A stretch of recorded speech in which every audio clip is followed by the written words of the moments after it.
ناظرین، پروگرام میں ایک مرتبہ پھر حاضر خدمت ہیں، اور آج ذکر ہم کر رہے ہیں نویں امام رسول پاک کے نویں جانشین، اور گویا آسمان امامت و ولایت و عصمت کے نویں ستارے، نویں لال حضرت امام محمد تقی علیہ الصلوۃ والسلام کے حوالے سے، اور آپ کی سیرت پر بہت ہی خوبصورت گفتگو دونوں علماء کرام فرما رہے ہیں۔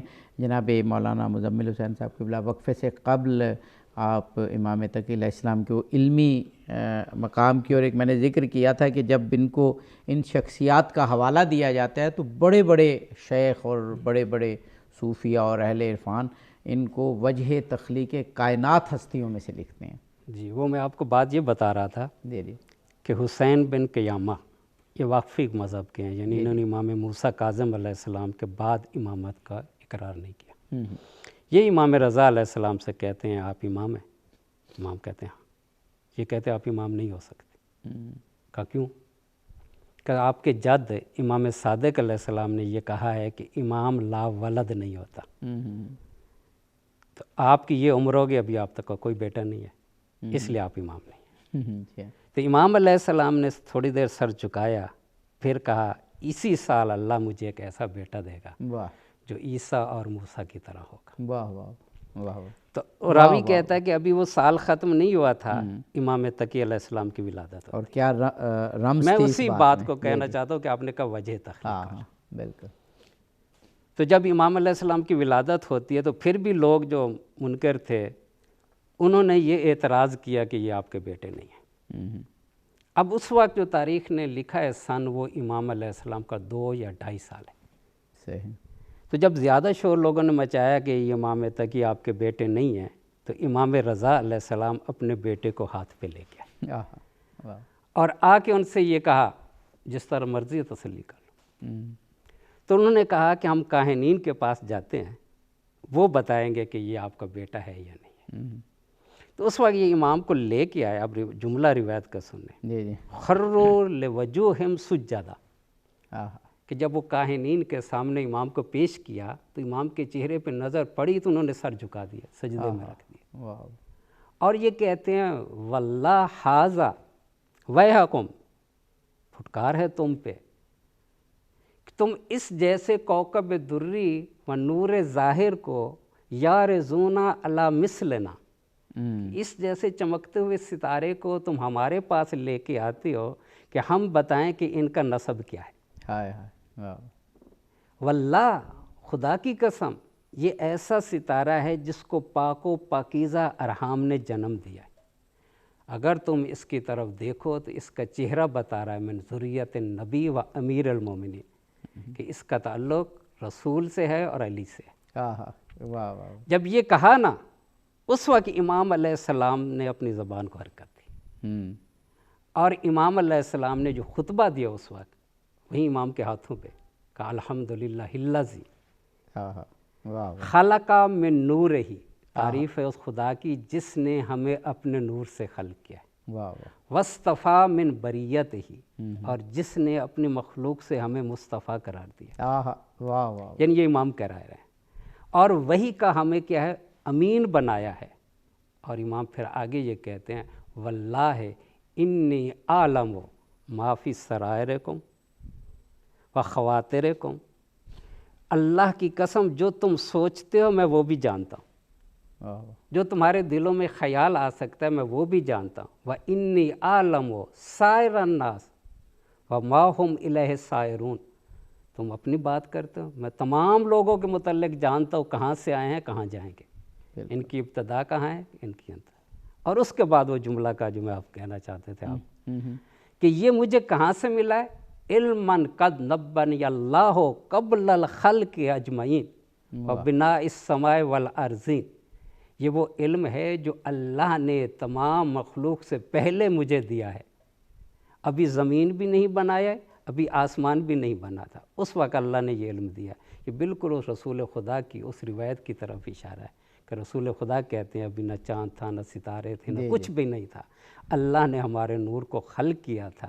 تو وہ جو کہہ رہے تھے نا کہ علت وجہ تخلیق کائنات اور واسطہ ہے، کیونکہ اگر یہ چہاردہ معصومین نہ ہوتے تو اس وقت یہ کائنات نہیں ہو سکتی. یعنی یہ انہی کا تھا کہ انہی کے، اور دوسری وہ حدیث بھی موجود ہے، میرے حبیب اگر تو نہ ہوتا تو ہمیں کائنات. واہ واہ، بے شک. جناب مولانا ایک ابھی تو ہم نے اس پر کافی گفتگو کی کہ پھر جب آپ 8 سال کے تھے اور مامون کے دربار میں آئے، اور مامون تو جو آپ نے واقعہ سنایا وہ قائل ہو چکا تھا لیکن بڑے بڑے علماء نہیں ہو رہے تھے، اور وہ پھر مناظرہ ہوتا ہے، اور اس وقت کے سب سے بڑے فقیہ غالباً یحییٰ ابن اقسم نام ان کا، وہ سوال کرتے ہیں اور امام ایسا جامع جواب دیتے ہیں کہ وہ ششدر رہ جاتے ہیں. پھر امام سوال کرتے ہیں اور وہ پہلے ہی اس کا اظہار کر دیتے ہیں. یہ تو سارا سلسلہ ہوا امام. لیکن پھر امام علی ابن موسیٰ الرضا علیہ السلام کا دور، وہ بھی ہارون رشید اور مامون رشید کا دور تھا، اور امام تقی الجواد علیہ السلام کا دور، وہ بھی مامون رشید اور پھر بعد میں معتصم کا دور تھا. اس میں یونانی علوم ترجمہ ہو رہے تھے اور بڑے عقائد خلط ملط ہو رہے تھے، اور جعلی احادیث کا بازار بھی گرم تھا. ان دونوں ائمہ نے خاص طور پر ان کے خلاف بہت بڑا جہاد کیا، اور بڑے بڑے مناظرے ہوئے. اور جو علوم ہے، جو یونانی یا مغربی علوم اسلام کی ثقافت کو نقصان پہنچا سکتے تھے، جو سائنسی علوم تھے جو ترقی دے سکتے تھے، وہ تو اڈاپٹ ہوئے، لیکن جو عقائد کے حوالے سے نقصان پہنچا سکتے تھے، پھر ان دونوں ائمہ تحرین نے عالم اسلام کو ان کے علماء کے ساتھ مناظرے کر کے اور ایک تحریک چلا کے اس کو بچا لیا. یہ ان دونوں ائمہ کا بہت بڑا علمی کارنامہ ہے، وہ فرمائیے گا. دیکھیے عابدی صاحب، آپ پچھلے زمانے میں چلے جائیں جہاں سے ہماری فقہی تدوین کا جو زمانہ ہے، چاروں فقہیں مدون ہوتی ہیں، اس میں پہلے امام اعظم ابو حنیفہ ہمارے احناف کے امام ہیں، پھر امام مالک ہیں، امام شافعی ہیں، امام احمد بن حنبل ہیں جو فقہ کے امام ہیں. اس زمانے میں بھی جو خیر القرون کے ساتھ جڑا ہوا زمانہ ہے، اس زمانے میں بھی علم و معرفت اور دلیل اور یہ جو آپ کی منطق اور جو کچھ بھی علم سے جڑی ہوئی چیزیں ہیں، ان کی جہاں انتہا ہوتی تھی نا، وہاں سے آگے یہ امامت جو ہے ائمہ اہل بیت، ائمہ طاہرین، وہ اتنی بڑی سند تھی کہ ان کی سارے دلائل اور ان کی عقلی اور نقلی چیزوں کے اوپر ان کی رائے حاوی اور غالب ہوتی جی. وہ بھی دو ائمہ، امام باقر علیہ السلام اور امام جعفر صادق ایسے ہی ہے. کئی ایک چیزیں ہیں، امام باقر علیہ السلام نے سوال فرمایا ایک مرتبہ امام اعظم ابو حنیفہ سے، اور وہ سوال کا انداز ایسا تھا کہ جس کو آپ یہ سمجھیں کہ یعنی اگلے بندے کو بالکل بے بس کر دینا، یا اس کو ایسے ڈانٹنا کہ جیسے میں کسی چیز کا مالک ہوں اور وہ کوئی اور آ کے اس میں اپنی دسترس استعمال کر رہا ہے. انہوں نے یہ فرمایا کہ میں نے سنا ہے کہ تم ہمارے نانا کے دین میں اپنی رائے کو جو ہے وہ زیادہ اہمیت دیتے ہو. آپ نے بڑے ادب کے ساتھ امام اعظم ابو حنیفہ نے جواب دیا، نہیں جی، اگر ایسا ہوتا تو فلاں فلاں دلیلیں ایسی ہیں جہاں میں قیاس کو دخل ہو سکتا ہے اور میں کر سکتا ہوں، لیکن میں ایسا نہیں کرتا. پھر اسی طریقے سے خود امام اعظم ابو حنیفہ کی زبان سے آپ بڑا مشہور مقولہ ہے، ہر کوئی جانتا ہے کہ لولا سنتان لہلک النعمان، کہ اگر وہ 2 سال میں امام جعفر صادق کے ساتھ جو میں نے خدمت گزاری میں یا ان سے میں نے اکتساب فیض میں گزارے ہیں، وہ نہ ہوتے تو ابو حنیفہ ہلاک ہو چکا ہوتا.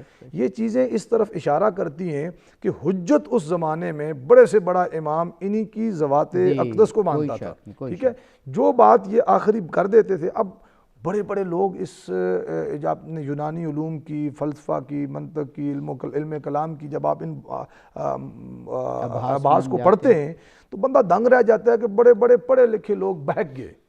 نہ صرف یہ کہ وہ وقتی طور پہ کسی جگہ پہ جو ہے تشکیک کا شکار ہوئے، بلکہ گمراہ ہو گئے کئی لوگ. صرف ان علوم کی ایسی دسترس اور ایسی حکومت اور ایسا غلبہ آ گیا کہ لوگ وہ ہر چیز کو پرکھنے لگ گئے. میں آج بھی یہی بات کرتا ہوں، اشارتاً میں نے پہلے بھی کی، کہ آج بھی لوگ بہت ساری پاکیزہ ہستیوں کو جیسے علم کے ترازو پہ تولنے اور اپنی دلیل اور اپنی جو ہے نا وہ بنائے ہوئے اصولوں پہ تولنے کی کوشش کر رہے ہیں. یہ بدبختی ہے. حالانکہ یہ وہ ذوات قدسیہ ہیں جن کو تو رسول معظم نے اپنے ساتھ منسلک کر کے بتا دیا کہ مجھ سے جو بات سن لو اس پہ دلیل تو نہیں مانگتے ہو، ان سے جو بات سنو یہ میری مسند پہ بیٹھے ہوئے لوگ ہیں. تو جو لوگ حق پر رہے، میں موٹی بات کرتا ہوں، تفصیلات کا تو اس میں ممکن نہیں ہے، حق پر وہی طبقہ رہا جو ان کے دامن سے وابستہ رہا. جس نے کسی اور علم کو، کسی اور دلیل کو کا سہارا لے کر بات کو خود سے سمجھنے کی کوشش کی، وہ گمراہ ہو گیا. میں بڑے بڑی شخصیات ہیں، ان کی مثالیں دی جا سکتی ہیں، اہل سنت کے بڑے بڑے ائمہ ہیں یا بڑے بڑے علماء ہیں، جس میں مطلب غزالی جیسے قد کے لوگ بھی ہیں، امام غزالی جیسے. ان لوگوں نے اپنی جگہ پہ ان علوم کو اختیار بھی کیا، لیکن بہت ساری جگہوں پہ جا کے یہ شخصیات بے بس ہوئیں تو دامن ان ہستیوں کا انہوں نے تاما. ایسے ایسے لوگ ہیں، امام احمد بن حنبل جیسے لوگ، امام شافعی جیسے لوگ، جو کہتے ہیں اپنے علم کو، اپنے فلسفہ کو، اپنے اس دسترس کو اور شاگردوں کی تعداد کو وہ اپنی حق کی دلیل نہیں بناتے. وہ اہل بیت اطہار کے در کی غلامی کو. کیا وجہ تھی؟ وجہ یہ تھی کہ جو علم یا کسی داخلی کسی عمل یا کسی عنصر کی وجہ سے لوگ تشکیک کا شکار ہوتے تھے، جہاں میں یہ بات شاید اچھے انداز میں کہہ پاؤں یا نہیں ان کی شان کے لائق، جہاں مختلف علمی موشگافیوں کی وجہ سے لوگ پریشان ہو جاتے تھے، ان نفوس قدسیہ کا ایک جملہ تسلی کا ان کے لیے کافی ہوتا. اچھا، میں نے جو اگلا سوال کرنا تھا مولانا سے، وہ آپ نے بالکل ایگزیکٹ میں نے یہی جملہ کہنا تھا کہ ائمہ طاہرین کی یہ شان تھی کہ ان کا بعض اوقات ایک جملہ، اور ظاہر اللہ تعالیٰ کی طرف سے وہ معموری اس چیز پر تھے کہ ان کی جانب سے ادا کیا ایک جملہ معاشرے کا یا تاریخ کا رخ موڑ دیتا تھا، اور اسی لیے دیگر ایسے علوم پر اسلامی معاشرے کی پھر دسترس اس طریقے سے نہیں ہو سکی. اس میں جو امام تقی الجواد جو ہمارے آج کے ممدوح ہیں، ان کا بہت دخل رہا اور بہت خدمات رہیں ان علماء سے مناظروں میں یا ان کی گائیڈنس میں. اس کا آپ کچھ حال بیان کیجئے گا، کیونکہ یہ امام رضا علیہ السلام کا دور اور امام تقی علیہ السلام کے دور کو مسلمانوں کی علمی ترقی اور مسلمانوں کے جو عقائد اور جو علمی جو میراث تھی اس کی حفاظت میں ان دو ائمہ کا بہت زیادہ دخل رہا اس دور میں. دیکھیں، جیسے معتصم کے دور میں ذرا یہ بات ہوئی تھی، یا مامون کے نہیں، معتصم کے ذرا دور میں تھی. جی مامون کے بعد پھر اس کا دور آیا. وہ ایک چور تھا، اس نے چوری کر لیا، اعتراف بھی کر لیا. اب جب اعتراف کر لیا، اب حاکم نے پوچھا بھائی اس کے ہاتھ کاٹنے ہیں. اب سب علماء بیٹھے ہوئے دربار میں لگا ہوا پہ کہاں سے اس کے ہاتھ کاٹیں. اب ایک گروہ نے کیا کہا کہ یہاں کلائی سے ہاتھ کاٹ دو. بھائی تمہارے پاس کیا دلیل ہے؟ انہوں نے وہ سورہ جس میں آیت تیمم ہے وہ آیت پڑھی انہوں نے، فَامْسَحُوا وُجُوهَكُمْ وَأَيْدِيَكُمْ، کہ اللہ تیمم کی بات کرتے ہوئے یہ کہتا ہے کہ مس کرو اپنے چہروں کو اور ہاتھوں کو. اب ایدی یہاں سے وہ مس کیا جاتا ہے تو لہٰذا یہاں سے ہاتھ کاٹا جاتا. دوسرا گروہ کہتا ہے یہ نہیں ہے، بلکہ یہاں کونی سے ہاتھ کاٹا جائے. بھئی آپ کے پاس کیا دلیل ہے؟ کہتے ہیں ہمارے پاس دلیل قرآن کی آیت ہے. وضو میں اللہ کیا کہتا ہے؟ فَاغْسِلُوا وَجُوهَكُمْ وَأَيْدِيَكُمْ إِلَى الْمَرَافِقِ، کہ ہاتھوں کو دھونا ہے، چہروں کو دھو اور ہاتھوں کو دھو. اب ہاتھ کا اطلاق یہاں تک ہو رہا ہے. اب یہ دونوں بیٹھے ہیں، ایک کہتا ہے یہاں سے کاٹے گا. اب حاکم پریشان، اب کیا ہو؟ تو پھر انہوں نے رخ کیا امام جواد علیہ السلام کہ آپ کیا کہتے ہیں. پہلے تو انہوں نے کہا مجھے معافی رکھیں. یہ بھی ایک اہم جملہ ہے کہ جب ایک عالم دین نے آپ کو بتا دیا ہے، اس نے ایک آپ ٹھیک ہے مان لے اس کی بات، کیوں آپ اختلاف کرنا ہے. لیکن امام وہ کہتے ہیں نہیں، آپ بتائیں آپ کی رائے کیا ہے. تو امام علیہ السلام نے کہا میری رائے ان دونوں کے خلاف ہے. تو آپ کیا کہتے ہیں؟ آپ نے کہا کہ یہاں انگلیوں سے کاٹا جائے. آپ کے پاس کیا دلیل ہے؟ جبکہ انہوں نے دو آیتیں پڑھی ہیں کہ ید کا اطلاق یہاں سے ہو رہا ہے، ید کا اطلاق یہاں ہو رہا ہے. تو پھر امام علیہ السلام نے ایک آیت پڑھی اور ایک رسول خدا کا فرمان پڑھا. رسول خدا نے یہ کہا کہ سجدہ جو ہے وہ محقق ہوتا ہے 7 اعضاء سے. بالکل صحیح. ان میں سے 2 یہ ہتھیلیاں، 2 گھٹنے، 2 انگوٹھے اور 1 پیشانی. امام علیہ السلام نے کہا اگر آپ ہاتھ یہاں سے کاٹتے ہیں، یہاں سے کاٹتے ہیں تو گویا کہ یہ آدمی سجدہ نہیں کر سکتا. پھر رسول خدا نے کہا سجدہ تو 7 چیزوں پہ ہوتا ہے. ایک دوسری آیت پڑھی کہ ان المساجد للہ، کہ مساجد یعنی جو سجدے والے اعضاء جو ہیں یہ اللہ کے لیے ہیں. تو جو چیز اللہ کے لیے آپ وہ نہیں کاٹ سکتے، تو لہٰذا یہاں سے آپ کاٹیں. تو وہ بھی حاکم بھی یہ کہتا ہوا کہ آپ صحیح کہہ رہے ہیں. یعنی امام علیہ السلام جب بھی کوئی دلیل دیتے تھے قرآن کریم کی دلیل. اس وقت جو آپ مسئلہ کہہ رہے ہیں نا یہ بہت زیادہ تھا، حتیٰ کہ مسلمانوں میں بھی بہت زیادہ اختلاف تھا، یعنی اتنا سخت اختلاف ہو گیا تھا کہ آیا یہی قرآن جو ہے یہ قدیم ہے یا ایسے یہ بھی یعنی خود مسلمانوں کے مکاتب کے درمیان یعنی اتنا یہ سخت تھا کہ ایک دوسرے کو کافر کہتے تھے. بالکل صحیح. کوئی جو کہتا تھا یہ مخلوق ہے وہ کافر قرار دیتا اس کو جو کہتے تھے یہ قدیم ہے. یعنی حتیٰ آپ اس کا اندازہ لگائیں کہ مامون رشید نے جو وصیت اپنی کی تھی اور اس میں جو اس نے گواہیاں دی تھی کہ اللہ ایک ہے، رسول اس کے نبی ہیں، اس نے ساتھ یہ بھی لکھا تھا کہ میں اس کا بھی قائل ہوں کہ یہ قرآن کریم جو ہے یہ کیا ہے، مخلوق ہے، یہ قدیم نہیں ہو سکتا، کیونکہ قدیم اگر اس کو مان لیں تو پھر دو قدیم ہو جائیں گے، ایک اللہ اور ایک. یعنی آپ خود سوچیں کہ اس طرح کے جب مناظرے ہوتے تھے اور امام علیہ السلام، صرف اسی نقطے پہ اگر آپ غور کر لیں کہ امام علیہ السلام کو شہید کیوں کیا گیا تو یہ ساری باتیں واضح ہو جاتی ہیں. صحیح بات. تو اس میں یہی تھی کہ جب ایک شخص نے آ کے اس محتسم سے یہ کہا کہ ہر مسئلے میں آپ کو رجوع کرنا پڑتا ہے ان کی طرف، تو گویا کہ آپ سب کو بتا رہے ہیں کہ رہنمائی کرنے والے یہ ہیں، یہ لو. صحیح بات. تو پھر تمہاری خلافت کہاں جائے گی؟ تو اس سے پتہ چلتا ہے کہ جہاں بھی علمی مسئلہ آیا ہے اس کا حل امام جواد نے نکالا. بے شک. ورنہ 25 سال کی عمر میں حکمرانوں کو کس سے خطرہ ہے؟ جی ہاں، اور یہ تو ہم نے اپنے کسی پروگرام میں ذکر بھی کیا تھا، فوج تھی ان کے پاس. یہ ایک سوال اٹھتا ہے کہ جب ہم کہتے ہیں کہ رسول پاک ختمی مرتبت محمد مصطفیٰ صلی اللہ علیہ وآلہ وسلم نے کہا کہ میرے 12 جانشین ہوں گے، وہ ائمہ اثنا عشر کا تصور اہل تشیع اہل تسنن دونوں میں ہے، تو یہ رہنمائی کرنی ہے ان 12 شخصیات نے، اور یہ شخصیات ایسی شخصیات ہیں جو دین پر عمل پیرا ہیں اور اعتدال پر ہیں. تو پھر کیا وجہ ہے کہ کسی کی عمر 25 سال ہے، کسی کی 28 سال ہے، کسی کی 20 سال ہے اور کسی کی کچھ ہے. تو یہ ایک بڑا تاریخ میں یہ بھی ایک بہت بڑا سوال ہے. مولانا صاحب ہم آگے بڑھتے ہیں.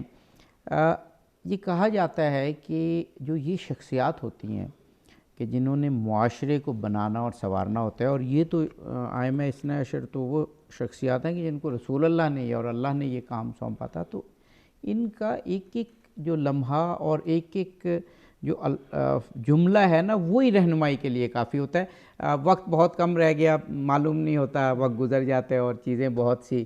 وہ کہتے ہیں نا کہ آئنسٹائن نے جو تھیوری آف ریلیٹیوٹی دی ایک عالم دین کو، میں سن رہا تھا، بڑا خوبصورت کہا، وہ تو اس نے شاید 100-150 صفحے میں دے دی، اور یہاں پی ایچ ڈی یا برٹن رسل نے اس کی جب وہ لکھی انٹرپریٹیشن کی اور اس کی تفسیر، تو وہ کوئی 500 صفحے شاید بن گئے. تو جو یہ شخصیات ہیں یہ تو مختصر سا بیان کرتی ہیں اور پھر زمانہ ان سے آگے. اب میں ایک کال پڑھ رہا تھا، میں چاہتا ہوں اب کیونکہ ہمارے پاس 3-4 منٹ ہیں، 2 منٹ اس کا آپ جواب دیجیے گا اور پھر آپ سے آخری جملے. امام تقی علیہ السلام کا آپ نے فرمایا، اور آپ جو کہتے ہیں وہ سلسلہ پھر سلسلۃ الذھاب یعنی رسول اللہ تک لے جاتے ہیں، کہ جب ظلم ہوتا ہے معاشرے میں تو 3 طبقات اس کے ذمہ دار ہوتے ہیں. ایک وہ جو ظلم کر رہا ہے، ایک وہ جو ظلم سہ رہا ہے، اور ایک وہ جو ظلم دیکھ رہا ہے. اب اگر، اور ظلم صرف یہ نہیں ہے کہ کسی کو قتل کر دیا جائے، کوڑے مار دیے جائیں، کوئی بھی ایسی چیز جو حق نہیں ہے کہ اسے کیا جائے اور وہ کر دیا جائے وہ ظلم ہے. تو اگر اسی قول کو لے لیں تو معاشرہ اگر اس پہ عمل کرے تو حق و انصاف پر مبنی معاشرہ، انصاف پر مبنی معاشرہ، جس میں حقوق سب کو ملیں، جس میں خوراک سب کو ملے، جس میں تعلیم سب کو ملے، وہ اس ایک قول کی بیس پہ بنایا جا سکتا ہے. فرمائیے. دیکھیں جی، 2 چیزیں ہیں، چونکہ شہادت کی عنوان سے ہم نے بات کی تھی اور بہت ساری چیزیں ہم نے ذکر کر دیں. تو آپ کو جب شاہی محل آپ کہہ لیں آپ کو پیش ہے، ہر قسم کے اختیارات اور ہر قسم کے وہ بظاہر اگر وہ ان کے ساتھ ہم نوا بن کے رہنا چاہیں تو بادشاہت ان کے قدموں میں ہے، سادی بات ہے. لیکن آپ نے کس چیز کو اختیار کیا کہ شاہی محل کو ٹھوکر مار کر اس بادشاہ وقت کی دامادی کو کے سمیت آپ واپس مدینہ طیبہ تشریف لے آتے ہیں، مسند ارشاد پر آپ تشریف لے آتے ہیں، اور وہی جو عام زندگی جو فقر و فاقہ والی پورے اس گھرانے کی ایک جیسے ہم آج کے معاشرے میں دیکھیں تو جو شہنشاہوں کے اور جو وزراء کے داماد ہیں وہ اصل حکمران ہوتے ہیں. لیکن چلیں ہم آگے بڑھتے ہیں. آپ نے وہ سارا کچھ ٹھکرا دیا اور تشریف لے آئے. یہ بہت بڑا میسج تھا قیامت تک کے لوگوں کے لیے کہ ہمیں کوئی دنیا کی طاقت اور کوئی رنگینی ہمیں مروب نہیں کر سکتی، ہم اپنے مشن پہ قائم و دائم رہتے ہیں، نمبر 1۔ نمبر 2، کیا بادشاہ وقت نے یہ چاہا ہوگا کہ میری بیٹی وہ جو ہے جا کے اس طرح جھونپڑیوں میں رہے اور اس قسم پرسی کے عالم میں رہے، لیکن آپ نے کسی کی طبیعت کی پرواہ کیے بغیر اپنے اجداد کا طریقہ قائم و دائم رکھا اور اللہ کے احکام کو پیش نظر رکھا۔ پھر اس کے بعد جب آپ نے دوسری شادی کی جس کا کچھ ذکر محترم نے کیا بھی، تو اس وقت بھی آپ کسی چیز کو، کسی خوف کو، کسی رکاوٹ، کسی تردد کو خاطر میں نہیں لائے۔ یہ تھا یعنی اعلاء اور اظہار اور اقامت رسول پاک صلی اللہ علیہ وسلم کی شریعت کی، کہ اگر تمہارے اوپر کتنے بھی قدغنے کیوں نہ لگ جائیں اور حالات تمہارے مخالف کیوں نہ ہوں، تم نے وہ کرنا ہے جو حق اور انصاف۔ ہمارا وقت تقریباً ختم ہو گیا۔ آپ نے جو جس طریقے سے آپ کے علم اور آپ کی سیرت بیان کی، جناب مولانا آپ اگر آخری پیغام کے طور پر کچھ کہنا چاہیں، ہمارے پاس ایک منٹ 1.5 منٹ ہے۔ ہر شخص یہ چاہتا ہے میں کسی کا محتاج نہ ہوں، کسی کے ہاتھ نہ پھیلاؤں، بلکہ لوگ میرے محتاج ہیں۔ ہر شخص یہ چاہتا ہے مجھ سے لوگ محبت کریں۔ تو امام علیہ السلام نے ایک ہی جملے میں یہ بتا دیا کہ من استغنا باللہ افتقر الناس الیہ، جو اللہ کے ذریعے بے نیاز ہو گیا پھر لوگ اس کے محتاج ہو گئے۔ من اتقى اللہ، جس نے اللہ کا تقوی اختیار کیا، احبہ الناس، تو لوگ اس سے محبت کریں۔ واہ واہ، یعنی وہ پھر لوگوں کے دلوں کے حکمران ہوں گے۔ جسموں کے حکمران اگر کوئی اور بھی ہوں تو کوئی بات نہیں، لیکن دلوں کے حکمران وہی ہوں گے۔ جناب مولانا میر اشتیاق احمد صاحب، جناب مولانا مزمل حسین صاحب، خوبصورت گفتگو ایک بہت ہی اعلیٰ ہستی پر آپ نے کی۔ آپ کی گفتگو بھی اعلیٰ تھی اور اللہ کرے کہ ہم سب اس سے سبق بھی سیکھیں، اپنی زندگیوں کو ڈھالیں۔ ناظرین، نویں امام اور ولایت و عصمت کے تاجدار، نویں تاجدار امام محمد تقی الجواد علیہ السلام کی زندگی پر ایک پروگرام تھا، اور آپ نے دیکھا کہ علم ہو، تقوی ہو، شجاعت ہو، آپ اپنے زمانے کے ایک درخشاں ستارے اور امام تھے۔ اگر مسلمانوں کو اپنی عظمت رفتہ حاصل کرنی ہے، علم میں بھی ترقی کرنی ہے اور کردار میں بھی وہ ہونا ہے کہ جن کے بارے میں یہ کہا جاتا تھا کہ اگر کردار دیکھنا ہے تو مسلمانوں کا دیکھیں، تو ہمیں ائمہ طاہرین علیہم السلام کی تعلیمات پر آنا ہوگا، جو دراصل اسلام اور رسول اللہ کی تعلیمات ہیں۔ خدا سے اس دعا کے ساتھ کہ ہم ائمہ طاہرین علیہم السلام سے اس طرح متمسک ہو جائیں، جڑ جائیں جیسے رسول اللہ چاہتے تھے، یا جیسے ان کی حدیث تھی کہ میں تم میں ہدایت کے 2 چراغ چھوڑ رہا ہوں، 2 بھاری چیزیں چھوڑ رہا ہوں، ایک قرآن پاک اور دوسرے اہل بیت، دونوں سے ہم تمسک اختیار کریں اور سیرت کو اپنائیں۔ اظہر علی عابدی کو اجازت دیجیے، فی امان اللہ۔